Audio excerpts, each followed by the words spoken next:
জীৱনত সুখী হৈ থাকিবলৈ গীতাত থকা এইসমূহ কথা মানি চলক। ভগৱান শ্ৰীকৃষ্ণই গীতাত উল্লেখ কৰা এইসমূহ কথা মানি চলিলে বিষাদেও বিচৰণ কৰিব নোৱাৰে আপোনাৰ জীৱনত। ভাগৱত গীতাত ভগৱান শ্ৰীকৃষ্ণই দিয়া শিক্ষা আজিৰ যুগতো মানুহৰ বাবে সফলতাৰ মন্ত্ৰতকৈ কম নহয়। শ্ৰীকৃষ্ণৰ কথাবোৰ অৰ্জুনৰ বাবে যিমান গুৰুত্বপূৰ্ণ আছিল আজিৰ ব্যক্তিৰ বাবেও সিমানেই গুৰুত্বপূৰ্ণ। যদি কোনো লোকে এইবোৰ কথাত গুৰুত্ব দিয়ে তেন্তে জীয়াই থকাৰ পথটো আৰু সহজ হৈ পৰে। গীতাত প্ৰচাৰ কৰি থাকোঁতে ভগৱান শ্ৰীকৃষ্ণই কৈছিল যে কোনো এজন ব্যক্তিৰ জীৱনত যি সুখ দুখ দৰিদ্ৰতা আৰু ধন সম্পত্তি আহে তাৰ বাবে সেই ব্যক্তিজন নিজেই দায়ী। লগতে তেওঁ যিসমূহ কাম কৰে সেই কামবোৰেই তেওঁৰ দৰিদ্ৰতাৰ কাৰণ। যদি তেওঁ বেয়া কাম কৰে তেন্তে তেওঁ বেয়া ফলাফল পায় আৰু যদি তেওঁ ভাল কাম কৰে তেন্তে তেওঁ ভাল ফলাফল পায়। গীতাৰ শিক্ষা আচলতে ভগৱান শ্ৰীকৃষ্ণই যুদ্ধক্ষেত্ৰত অৰ্জুনক দিয়া জ্ঞান।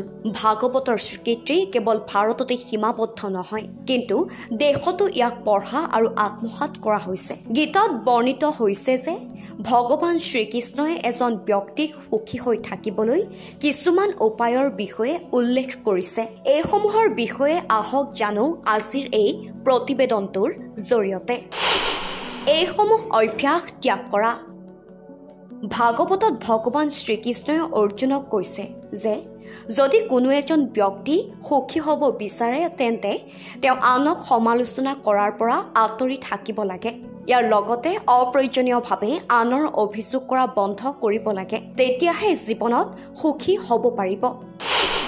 সুখী হোৱাৰ চাবিকাঠি। বহু সময়ত এজন ব্যক্তিয়ে সকলো কামতে নিজক আনৰ লগত তুলনা কৰি থাকে। এই সন্দৰ্ভত ভগৱান শ্ৰীকৃষ্ণই কৈছে যে যি ব্যক্তিয়ে নিজকে আনৰ লগত তুলনা নকৰে তেওঁহে জীৱনত সুখী হৈ থাকিব পাৰে। সুখী হোৱাৰ মূল মন্ত্ৰটো হ'ল নিজকে যিদৰে আছে তেনেদৰেই গ্ৰহণ কৰাটো। কোনো দুখে যন্ত্ৰণা নিদিয়ে। গীতা প্ৰচাৰ কৰি থাকোঁতে ভগৱান শ্ৰীকৃষ্ণই অৰ্জুনক কৈছিল যে কোনো ব্যক্তিয়ে নিস্বাৰ্থভাৱে যিকোনো কাম কৰিব লাগে। তাৰ অৰ্থ হ'ল আপুনি যিকোনো কামৰ কোনো ফলাফলৰ আশা নকৰাকৈ কৰিব লাগে।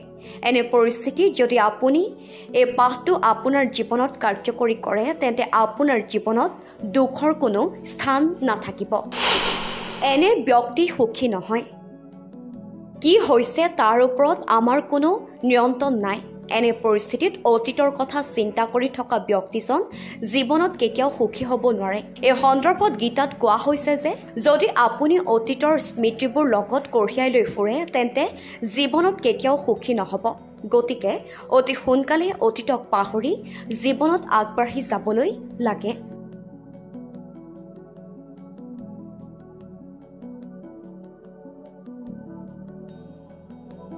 News Desk, Rising Northeast.